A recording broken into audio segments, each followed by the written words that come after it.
What if the loneliness you are feeling right now is not a sickness, but the first sign that you are finally becoming sane? You wake up one morning and look at the life you have built, the people you surround yourself with, and the conversations you repeat every week. And a sudden, quiet dread washes over you.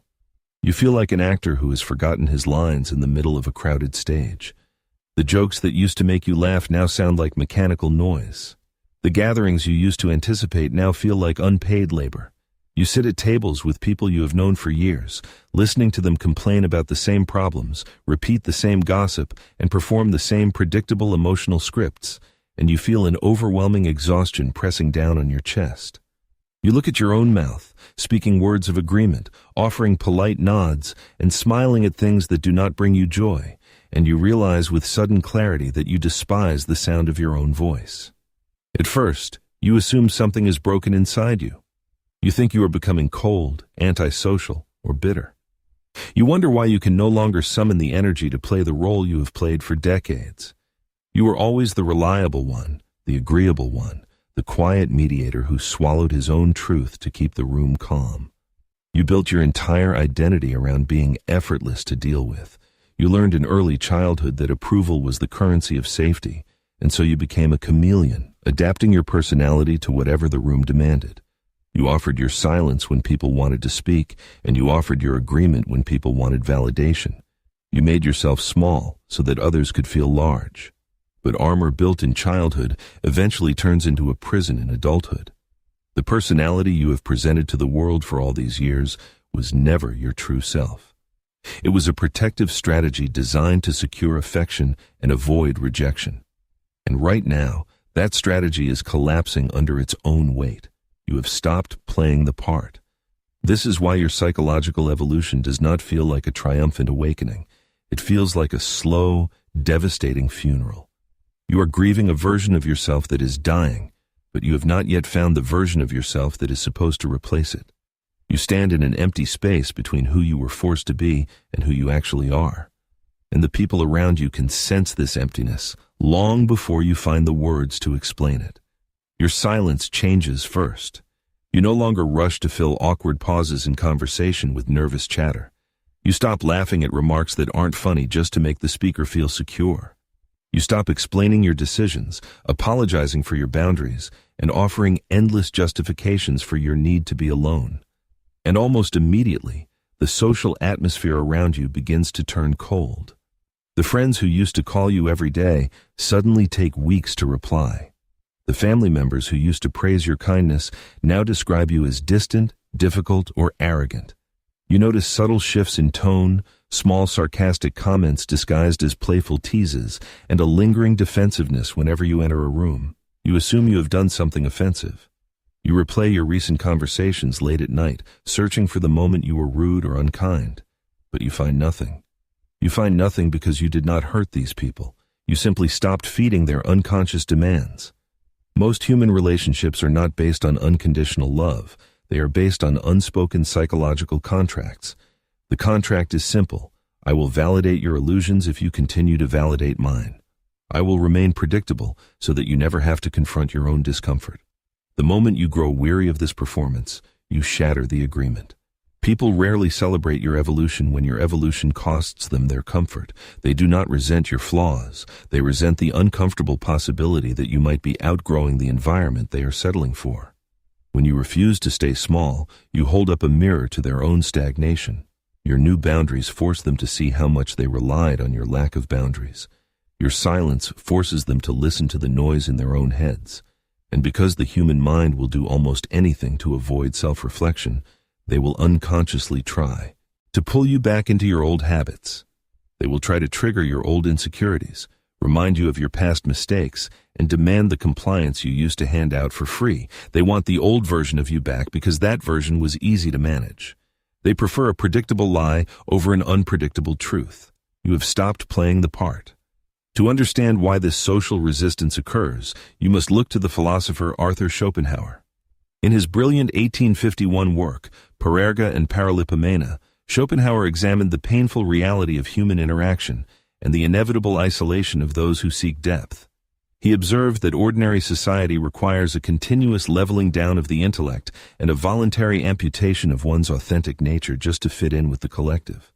To illustrate this, Schopenhauer offered the parable of the freezing porcupines.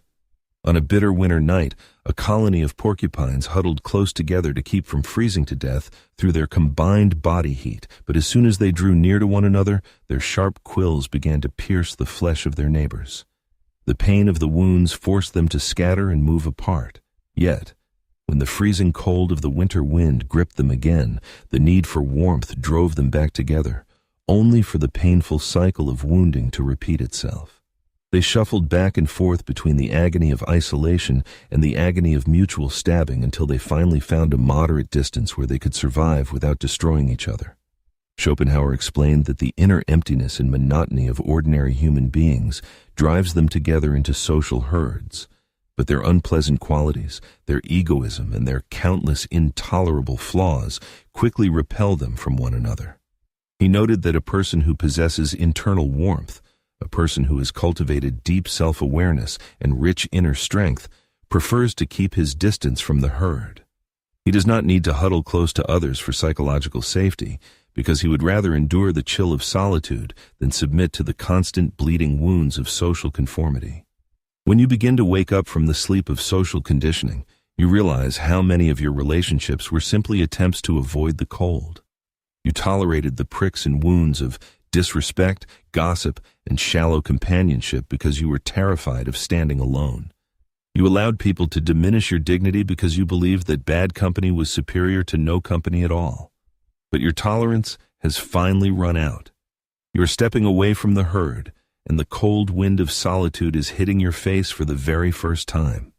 If you can feel your old social masks dissolving, leave a comment with the words, "I am choosing silence."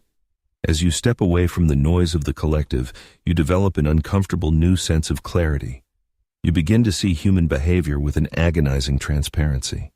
Once your internal vision opens, you can never close your eyes to it again. You walk into a crowded room and you no longer see confident adults enjoying themselves. You see exhausted children wearing sophisticated masks, desperately performing for one another to avoid feeling insignificant. You notice how a person's morality changes the moment they are surrounded by individuals of higher status. You see how people use charity to purchase admiration, how they use humor to disguise their deep rage, and how they use romantic love to soothe their fear of being abandoned.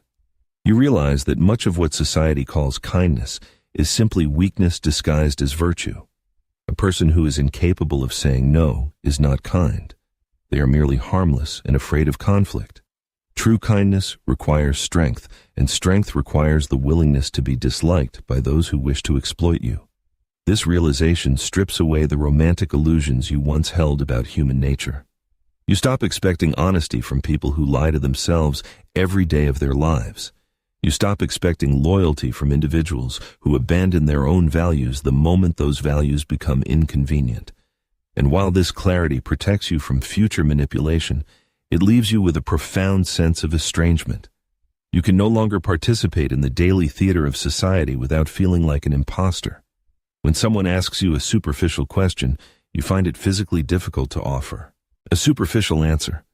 When someone invites you to join in a conversation built on mockery or complaint, your nervous system rejects the invitation. You withdraw, not out of malice, but out of a biological necessity to preserve your own energy. You have stopped playing the part. This period of withdrawal is often mistaken for depression by those who do not understand the mechanics of transformation. Even you might question your own sanity when you spend weekend after weekend sitting alone in a quiet room, feeling no desire to seek out entertainment or distraction. Your mind, still addicted to the old patterns of stimulation, will occasionally panic. It will whisper that you are falling behind, that you are becoming socially irrelevant, and that you will die alone if you do not immediately return to the herd and beg for readmittance. You will feel sudden, powerful urges to send text messages to people you outgrew months ago. You will feel tempted to apologize for your newfound boundaries just to make the awkward tension disappear. Do not surrender to these impulses. What you are experiencing is the extinction burst of your old ego. Your previous identity was addicted to external validation, and like any addict deprived of its substance, it is thrashing violently in the dark, demanding a fix. It wants the cheap comfort of a predictable argument, the temporary warmth of a shallow friendship, and the familiar distraction of drama. It prefers familiar poison over unfamiliar medicine. You must sit with the discomfort of this emptiness without rushing to fill it with new noise. You must allow the old identity to starve to death so that your authentic self can take root in the soil of your silence. This requires a deliberate change in your daily behavior. You must stop treating your personal truths like matters up for public debate. When someone questions why you no longer attend certain events, do not offer a defensive monologue about your spiritual journey. Offer them a simple, calm refusal and let your silence hang in the air without apology. When you encounter people who are committed to misunderstanding your intentions, stop trying to convince them of your goodness. You have spent your entire life acting as your own defense attorney in the court of public opinion. Step down from the podium. Let them hold wrong opinions about you. Let them construct fictional stories about why you became quiet, distant, or unreachable. Their misunderstanding is no longer your problem to solve. You must also restructure how you allocate your emotional energy. For years, you operated as an unconditional reservoir of empathy for people who never offered you a drop of genuine support in return. You listened to their endless crises, absorbed their chaotic moods, and offered them your sanity to replace their dysregulation. That arrangement is now over. Close the reservoir. Notice how your body feels when you are in the presence of different individuals. If an interaction leaves you feeling depleted, anxious, or inexplicably heavy, treat that physical sensation as undeniable data. Your nervous system recognizes psychological vampires long before your conscious mind can categorize their behavior. Trust that internal alarm system. You do not owe unlimited access to your mind, your ears, or your peace to anyone who refuses to respect the quietness of your life. You have stopped playing the part. As you practice these new behaviors, the initial grief and disorientation of your transformation will begin to mutate into something entirely different. The heavy, suffocating loneliness that once made you weep at night will slowly dissolve into a sharp, crystalline solitude. There is a vast gulf between being lonely and being solitary. Loneliness is the painful feeling of wanting to be accepted by the crowd and being rejected. Solitude is the quiet triumph of no longer needing the crowd at all. In solitude, you discover that you are not empty. You are finally spacious. You have cleared out the mental clutter of other people's expectations, judgments, and neurotic demands. You have stopped living as a mirror, reflecting the desires of everyone around you, and you have become a window looking out onto reality as it actually is. You begin to appreciate the profound simplicity of an authentic existence. Your days become quieter, but your inner world becomes infinitely richer. You no longer need to perform a personality to justify your right to exist on this earth. You can simply be. You can sit in a room with your own thoughts and feel no terror, no restlessness, and no need to escape through the screen of a phone or the noise of a crowd. You realize that the emptiness you feared was actually the canvas upon which your true life is about to be painted. You have stopped needing the world to tell you who you are, because you have finally met the person living beneath the mask. You stand in the quiet center of your own being, unswayed by the praise of the herd and untouched by their rejection. You are finally immune to the porcupine dilemma because you have generated your own internal heat. If this reached you, leave a like.